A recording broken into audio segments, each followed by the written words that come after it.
This is Mac OS Ken. Trouble for the DeepSeek app. Apple starts a huge health study. And Netflix accidentally plays nice with Apple TV for a minute.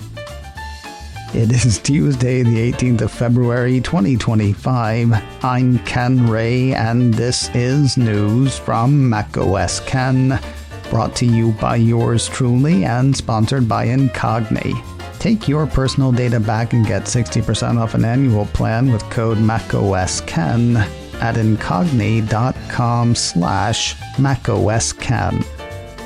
This show is also supported by people like you, patrons through Patreon.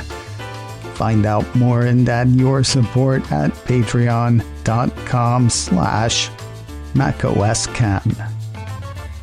I'm really sorry, I'm nursing a President's Day hangover. There is seriously nothing today, but here we go. The privacy and security nightmare that is the Chinese AI app DeepSeek is out of the App Store. Oh, not here in the States. Here, it's still there. That's despite a report last week from the mobile security company Now Secure, written up in Ars Technica, that had the DeepSeek iOS app sending user data unencrypted to servers controlled by the Chinese company ByteDance. According to that piece, the data could be read in transit by ne'er-do-wells. Sophisticated ne'er-do-wells could actually tamper with data in transit, and the app does not enforce encryption of data sent using app transport security, something Apple strongly encourages but apparently doesn't require. So that hot mess is still available in the App Store in the US. No, it's Apple's South Korean App Store that's pulling the app, along with that country's Google Play Store. Why? Because the South Korean government said so. According to a piece from 9to5Mac, the country's regulator announced on Monday that the Chinese AI app is now banned in South Korea under allegations that it fails to comply with local data protection laws. As a result, both Apple and Google will have to remove the app from their respective app stores. Interestingly, this is not a ban of DeepSeek itself, just the mobile applications. 9to5Mac says DeepSeek can still be accessed via a web browser in South Korea. The piece says South Korean regulators claim that the app doesn't comply with the Personal Information Protection Commission law, which is not surprising given what we heard last week from Now Secure. For its part, DeepSeek has acknowledged the issue, though the piece doesn't say so explicitly. It sounds like the Chinese AI provider has hired folks to get right with South Korean regulators, presumably to get back in Google's and Apple's app stores. Here in the States, still the number 2 app in productivity. Derp, derp, derp. News last week of a wide-ranging new health study from Apple. Mac Rumors ran a piece that had the Cupertino company launching an ambitious-sounding program in the Apple Research app. According to the report, the new Apple Health study aims to further understand how technology, including the iPhone, Apple Watch, and AirPods, can play a role in advancing and improving physical health, mental health, and overall well-being. The research study will also explore relationships between various areas of health, such as mental health's impact on heart rate or how sleep can influence exercise. I gotta say, this makes sense. There are so many sensors on everything Apple makes. So many of us walk around with so many Apple devices on us. There has to be a wealth of data for handhelds and wearables that shifts in tandem when we get sick, get depressed, whatever.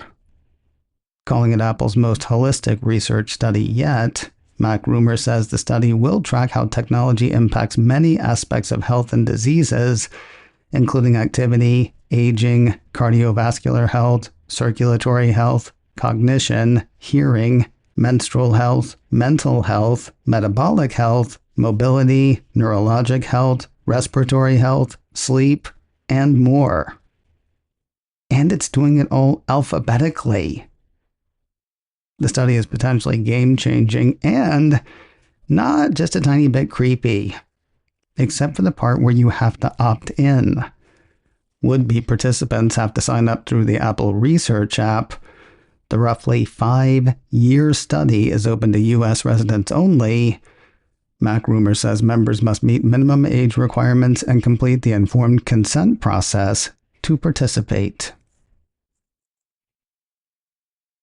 More news in a moment, but first a word from today's sponsor, Incogni, helping you take back your personal data. Incogni works to get your personal data away from data brokers, organizations that gather and package as much info about you as they can, then sell it on to other organizations. They sell to advertisers, they sell to insurance companies. Some sell to still more data brokers who make an even bigger file about you. Sounds unstoppable, yet Incogni works to stop it. They reach out to data brokers on your behalf, requesting the removal of your personal data, dealing with any broker objections, and doing it over and over again. If your data pops up on a site that had removed it, Incogni is ready with another removal request. Their work saves you time and offers peace of mind. Those are two things I love about Incogni's service. Let them work for you. Take control of your data privacy today with Incogni. Get 60% off an annual plan with code MacOSCan at incogni.com/MacOSCan. That's a great savings, and it comes with a 30-day money-back guarantee. INCOGNI. Get 60% off an annual plan with code MacOSCan at incogni.com/MacOSCan. If you felt a great disturbance in the force last Friday, like a bunch of people going, "Yay!" then almost as quickly going, "Aww," you caught the ripple of the Netflix wave. Apparently, for one brief period of time, Netflix content showed up in the watch list on Apple TV and the Apple TV app. According to a piece from The Verge, it appeared Friday morning that the streaming giant, a longtime holdout against Apple's attempts to aggregate content from numerous streaming services, was suddenly a participant. That included temporary support for the watch list and continue watching features. And there was much rejoicing. And then it stopped. Both the functionality and the good vibes. By Friday afternoon, a Netflix spokesperson had told The Verge that the sudden functionality was an error that had since been rolled back. I gotta say, there are two things that are weird to me about this. Well, 2.5 to 3 things, really. Thing one, this would apparently be an easy change for Netflix to implement. So easy they did it accidentally in the morning, then fixed it or rebroke it within hours. Thing two, it seems possible that Netflix has been toying with this idea. I mean, I don't know anything about the back end of streaming services, but content's not water. It's not like Unbreakable Kimmy Schmidt just naturally flowed to the Apple TV app. And thing, let's say 2.5. I didn't read the comments on the article from The Verge, though I did read the heading for the comments. It said there were 110 comments on the post, 111 of which were new.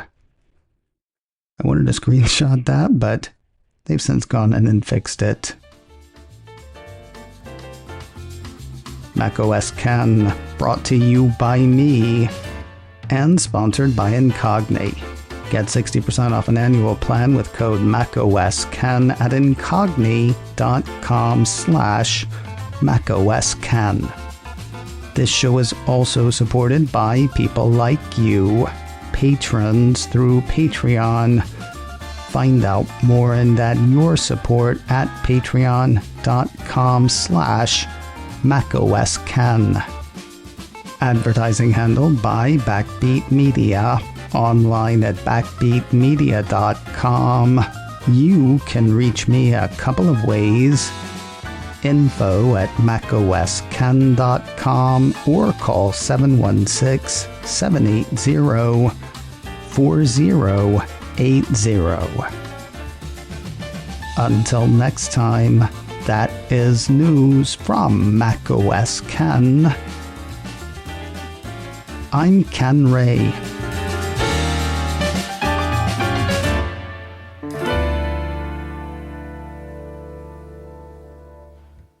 Thank you very, very, very, very much.